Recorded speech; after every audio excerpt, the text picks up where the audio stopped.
Welcome back. Thanks for tuning in.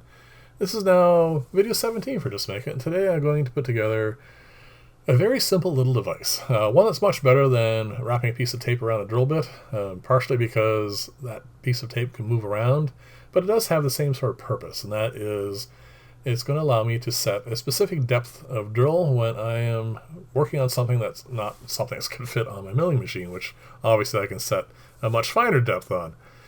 So I have either the choice of the hex rod you saw there or this piece of round stock, and I chose to go with this.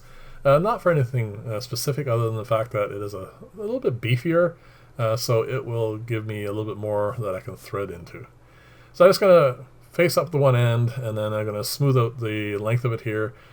This part's not necessary, but it does make it look a lot nicer.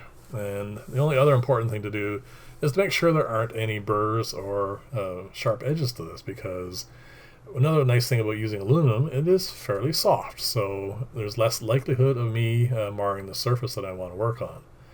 So now, after this is just touched up here, I'm going to put in the center bit and just drill this just a little bit to get it started.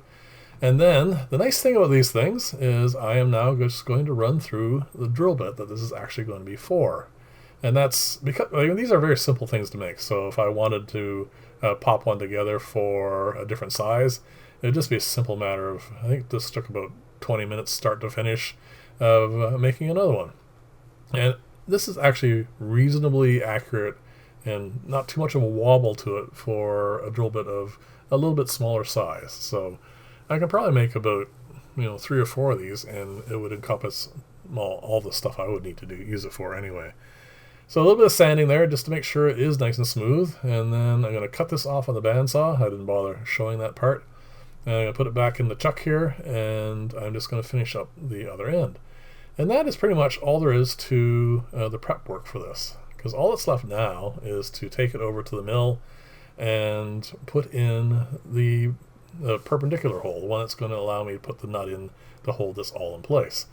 I'm going to cheat a little bit there. I had thought about making that, but it wasn't really necessary. I did have a small bag of these that I was using for another project, and the thing about when you order stuff online, you don't get one. I think I got about 20 of these things, and it is obviously very straightforward and easy just to use that.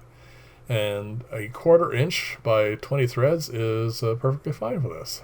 So there you go. This is all nice and smooth now, and ready for the final touches. And then, of course, when I'm done, I'll just spray this all off and get the little flecks of aluminum that you see there off.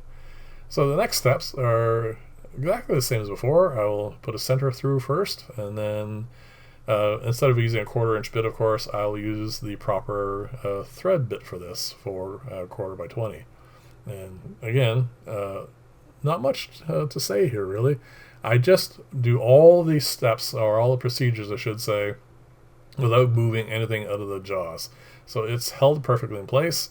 I tap it, I start the hole, run it through the drill bit, and then because I haven't moved anything, I also put the tap into the chuck, and then that allows me to do the threads. Normally what I do is I just start them, but because this is such a tiny little hole, I just ran them all the way through. So that is it. That's pretty much it. One small thing I didn't film, you notice as my tap went down, it has a pointed profile at the tip of it, and that means I can't go all the way to the bottom. It's not a bottom out tap, so I had to, before I took this out of the system here, is I put the drill bit back in, drilled a little bit into the opposite side. You're going to see it here in a second, I think. You can just look down through the hole there. I had to put, there you go, right there. So I had to go back in and lengthen that just a little bit so I can finish out the threads. And there, that's it. Now it's just a simple matter of putting in the little nut, and I am going to set it to a random depth. I have a piece of 3/4 inch ply in there, and I'm just going to do a test hole. It works perfectly fine. This is not a suspense or anything at all.